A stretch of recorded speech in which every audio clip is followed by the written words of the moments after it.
boa noite. Mais um jogo em que a vantagem de posse de bola do Fluminense foi avassaladora, produziu até algumas chances de gol, bola na trave, Hurtado agarrou muito, mas, de certa forma, o Fluminense conseguiu ter um pouco de dificuldade ali para passar desse bloqueio que eles montaram aqui, né? Como é que você analisa o que foi a história desse jogo? Acho que eles vieram com uma proposta, de fato, de se defenderem bem, se defenderam bem. No primeiro tempo, acho que a gente teve mais dificuldade, no segundo tempo, o volume ofensivo foi maior, a gente conseguiu furar com mais facilidade. E é sempre difícil produzir chances claras de gol com um time que marca bem e marca no espaço muito curto. Mas a equipe está de parabéns pelo que tentou, não desistiu.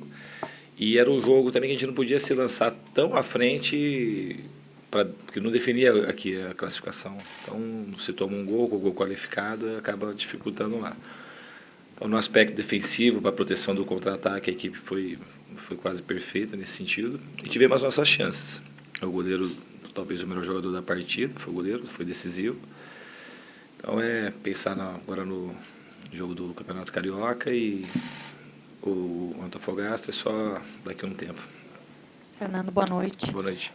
Você avalia de que maneira a arbitragem dessa partida? Teve aquele lance no Johnny Gonçalves que teve reclamação de penalidade ainda no primeiro tempo. Vou trocar aqui. Depois, na segunda etapa, aquele gol que, né, os jogadores disseram que não teve impedimento, enfim, no final agora uma confusãozinha, enfim. Alguma reclamação a respeito da arbitragem ou você acha que foi tudo correto? Bom, os lances não dá para saber, são lances difíceis, estava muito longe de mim o lance do suposto pênalti, não sei se foi pênalti. E o lance do Diegão também é um lance que é muito difícil de onde eu estava, não posso avaliar. E a confusão foi um lance que foi uma falta feia ali no Luciano. E foi um princípio de confusão, mas não teve nada mais grave. Não acho que a arbitragem teve nenhuma interferência no resultado. Assim, a não ser que o gol tenha sido legítimo, mas não dá para eu saber. E também se foi, é um lance bem difícil. Então não acho acho que foi uma boa arbitragem. Boa noite, Fernando. Caio. Primeiro, para o Caio. Qual o tamanho dessa vantagem, se é que se pode se dizer que o time deles tem, de jogar em casa com a torcida, né, e decidir em casa, ou qual é o tamanho do problema que o Fluminense vai encontrar lá, tendo que vencer ou empatar com gols? Boa noite. Nós sabemos que hoje o jogo ia ser difícil, né? Eles vieram com a proposta de se defender, fizeram até bem. Infelizmente a gente não conseguiu converter nossas chances em gol, mas o jogo de volta lá são 11 contra 11. A gente vai trabalhar, vai focar agora no Carioca e vamos fazer um bom trabalho para conseguir a classificação no Chile. Fernando, eu queria levantar duas questões com você, por favor. A primeira é a seguinte. O Ione Gonzalez começou muito bem no Fluminense, atuando em outra função, que era um atacante com liberdade para se deslocar, jogar pelos lados, vir atrás. Ele fez gols, deu assistências, caiu nas graças da torcida. O Luciano vinha jogando de centroavante e ele que jogava mais com liberdade. E aí houve uma mudança, você recuou o Luciano e o Ione passou a jogar mais centralizado. Por que você resolveu fazer essa mudança quando muita gente está achando que o Ione caiu de produção, apesar de sempre estar concluindo e tal, mas que ele, talvez com mais liberdade, estivesse rendendo mais? Não sei se você concorda, pode discordar, claro, mas o que te levou a fazer essa mudança quando muita gente está percebendo que o Gonzalez tem uma característica diferente do que de jogar centralizado? E aí eu já aproveito e emendo a segunda, que é o seguinte. Muita gente me pergunta, por isso que eu vou te perguntar, só repassando. Você tem usado como alternativa, quando o Fluminense precisa vencer os jogos, o Calazans e os dois garotos, o Marcos Paulo e o João Pedro, que se machucou. E dois jogadores praticamente não têm sido mais usados por você. O Matheus Gonçalves, que é um atacante de lado, e o Pablo Diego, que essa é uma questão que ninguém entende, porque ele nunca mais jogou no Fluminense, quando ele teve uma fase muito boa, a torcida gostava demais. Todos os treinadores que têm passado depois não utilizam mais. Então, vou começar pelo começo. O Johnny não teve nenhuma alteração no posicionamento dele. Não sei de onde as pessoas acharam que ele estava jogando mais recuado. Eu não me lembro do Johnny jogar nenhuma partida mais recuado. Ele estava tendo mais facilidade para achar os espaços. O Luciano, não mudei o posicionamento, o Luciano jogou de falso 9 só no primeiro jogo. Só que justamente porque o Johnny não jogou. Então, as pessoas, quando o jogador, de repente, não está conseguindo fazer gol, não está produzindo a mesma coisa, começam a enxergar coisas que elas são inexistentes. O posicionamento do Johnny é exatamente o mesmo. Talvez faltou um pouquinho de inspiração, ele teve chances de marcar contra o Vasco, hoje teve chances de marcar. Então, como tudo quase no futebol, se resume muito àquilo: se o cara fez gol, ele tem uma variação, se ele não fez gol, ele tem outra variação. Hoje ele teve uma chance, que se ele chega um pouco antes, uma ou duas, e se ele faz o gol, hoje estava todo mundo enaltecendo porque ele fez o gol. Talvez um pouco a ansiedade para fazer o gol, acho que isso está acontecendo, está um pouco mais ansioso do que no começo. A gente já está conversando sobre isso, mas é um grande jogador, tem treinado bem e tem tudo para voltar a produzir. Tem uma maratona também de jogos, que o jogador acaba sentindo um pouco. Então não tem nenhuma mudança no posicionamento do Johnny. Quando ele jogou com o Luciano, o posicionamento dos dois ficou inalterado. E quanto aos meninos, o João Pedro, eu não usei nem tanto assim o João Pedro e o Marcos Paulo, mas algumas vezes entraram e estão entrando os jogadores que estão produzindo mais nos treinamentos. Não tem nenhuma seleção. Estão bem esses dois, o Pablo, o Diego e o Matheus? Esses estão melhores, está todo mundo treinando bem, mas esses estão melhores. Então estou colocando para jogar os jogadores que nos treinamentos estão jogando melhor e também aqueles, quando entraram, conseguiram produzir mais. Então, essas duas questões. Fernando, aqui, à sua esquerda. Você tem muitas possibilidades hoje para armar o time do Fluminense. Hoje o Caio jogando de lateral esquerdo, quando você precisou, tem o Mascarenhas voltando, o Caio pode ser utilizado em vários setores ali no meio campo, assim como o Luciano, que pode jogar, fazer uma função de um homem mais aberto, centralizado, um pouco mais armando as jogadas. Enfim, eu consigo enxergar hoje, eu acho que todo mundo, uma infinidade de maneiras que você pode organizar esse Fluminense de acordo com a sua necessidade dentro de campo. Queria saber se hoje você considera essa a principal virtude da sua equipe.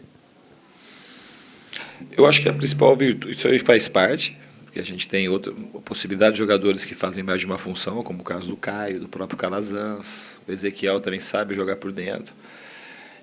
Isso é uma coisa por causa da mobilidade do time. E eu sempre gostei de jogadores que possam jogar em mais de uma posição, porque se o jogador está bem, está com personalidade no jogo, não necessariamente se precisa trocar um jogador, uma peça que é da mesma posição, uma pela outra. Então, no caso do Caio hoje, ele jogou pela partida que ele fez e pelos treinamentos e o que ele tem produzido, ele tinha que permanecer no time. Então, ele jogou numa posição que não é a dele de origem, mas produziu bem naquela posição, depois foi para o meio, continuou jogando bem. Então, acho que isso é uma das características positivas do time, mas o que o time tem de melhor é o processo coletivo, a maneira como eles estão entendendo o trabalho, tanto da questão tática e da questão das relações humanas, que os jogadores estão muito comprometidos com o que a gente tem que fazer durante essa temporada aqui, que é trazer alegria para o nosso torcedor. Diniz, esquerda. Boa noite. Boa noite. Seguindo por alguns números do Fluminense, em partidas que ele não venceu, há um número de cruzamentos até maior do que a média nesses outros jogos que ele consegue o resultado. Existe uma relação direta sobre isso? É circunstancial? E por que essa relação do mau resultado com excesso de cruzamentos? Os jogos que a gente não venceu, tem as duas partidas contra o Vasco, talvez principalmente, e o jogo de hoje. São duas equipes que marcam em bloco baixo, congestionam muito a entrada da área, então é normal que a gente use mais os lados e ocorram mais cruzamentos. Mas os cruzamentos que o Fluminense tem praticado são cruzamentos que levam perigo, não são cruzamentos de chuveirinho, a maioria deles são cruzamentos da linha de fundo. Então, com gente na área para fazer o gol. Então, não está cruzando bola, chuveirando como alternativa para se desfazer da bola. A gente tem, quando está fazendo os cruzamentos, estão fazendo os cruzamentos que levam algum perigo para o adversário. É uma das alternativas que fica mais viável quando os times jogam com a linha muito baixa, como foi no caso de hoje. Caio, boa noite. Para o jogador, como é se adaptar na troca de posições, até mesmo dentro do jogo, como foi o caso hoje, num time que gosta de jogar como o Diniz vem fazendo, com posse de bola, com marcação alta, te facilita ou atrapalha? Não, eu acho que desde pequeno eu já treinei, já joguei nessa posição também de lateral, às vezes até mais recuado, como um terceiro zagueiro. Então acho que é importante jogadores saberem jogar em mais posições, né? Para quando a equipe precisar, a gente está aí à disposição. Então acho que onde o Fluminense precisar, eu estou aí, vou trabalhar firme para conseguir jogar e fazer bem. Boa noite, Fernando. Boa noite, Caio. O Everaldo é titular do seu time e recentemente saiu a notícia aí que o Cruzeiro estava interessado e até uma entrevista do empresário do Everaldo mostrando que há interesse ali para o Cruzeiro. O Fluminense tem que exercer uma cláusula de contrato, pagar 2 milhões. E como é que está isso na sua cabeça? É um jogador que faz parte dos seus planos para a temporada inteira? Você já conversou com a diretoria do Fluminense e pediu para que exercesse essa cláusula do contrato? Não, totalmente. O Everaldo totalmente dentro dos planos. É um jogador que acho que ele jogou 90 minutos todas as partidas comigo. Tem jogado bem e é normal que tenha interesse de outros clubes, mas o Fluminense tem uma opção de compra e, pelo que a gente conversou, o Fluminense vai exercer isso. Caio, você jogou na outra partida como primeiro volante no lugar do Ayrton, que estava suspenso. Nessa segunda partida agora você jogou de lateral esquerdo, improvisado, e teve uma grande atuação nas 2 partidas. Você está arranjando uma dor de cabeça ali boa, né, para o Diniz, de arranjar um lugar no time titular fixo. Como é que você está lidando com isso? E com o Fernando Diniz, ele é titular do time hoje? Então, eu acho que eu venho me dedicando bastante nos treinamentos, treinando firme. Minha posição de origem é no meio campo, né? Eu posso fazer tanto como recuado e mais avançado, só que também sei fazer na lateral, né? Então aí eu fico à disposição do professor, onde precisar, eu vou jogar e vou tentar fazer o meu melhor. Todo mundo tem condição de ser titular no time. E o Caio tem mostrado qualidade, a gente vai jogando jogo a jogo. Hoje ele fez uma outra boa partida, tem uma tendência de manter a titularidade. Eu procuro aproveitar os jogadores que consigam produzir mais. O sistema ele promove isso. Não é questão de fazer adaptação, deixar de fazer adaptação. Os jogadores treinam para fazer isso. O Caio não foi uma improvisação, tirei da cartola isso. Ele já entrou mais ou menos nessa posição contra o Flamengo. Ele que rouba a bola ali, ele entrou, tinha colocado o Ezequiel mais para a lateral, mas ele ficou ali para cobrir o Everaldo. E nos treinamentos ele treinou bem, correspondeu.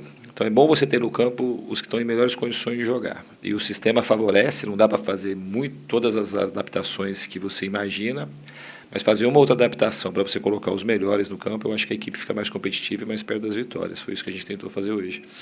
Diniz, aqui. Em relação ao jogo da volta no próximo dia 21, o Fluminense tem 5 jogos entre essa partida lá no Chile, enquanto o Antofagasta tem 2 partidas pelo Campeonato Chileno. Você acha que o time do Antofagasta pode tirar alguma vantagem por estar mais descansado? Ou você acha que essa quantidade de 5 jogos, nesse prazo, pode fazer seu time pegar um pouco mais de qualidade, pegar um pouco mais de ritmo de jogo e vir com a vitória do Chile? A quantidade de jogos que a gente faz aqui no Brasil, ela não é bem-vinda para ninguém. Ainda mais aqui no Rio de Janeiro, com o calor que a gente tem, o desgaste é muito grande. Mas é isso que a gente tem. Tem uma partida decisiva aí no meio da Copa do Brasil também na quarta-feira, que tem tudo para ser outra partida difícil, no sentido de que o time deve vir com uma marcação muito forte. Mas é uma vantagem que eles têm. Eu gostaria de jogar menos jogos para poder encontrar o Antofagasta de novo. Mas o calendário que a gente tem é esse. A gente vai chegar lá, procurar fazer o melhor possível para chegar em boas condições de brigar pela nossa classificação lá no Chile.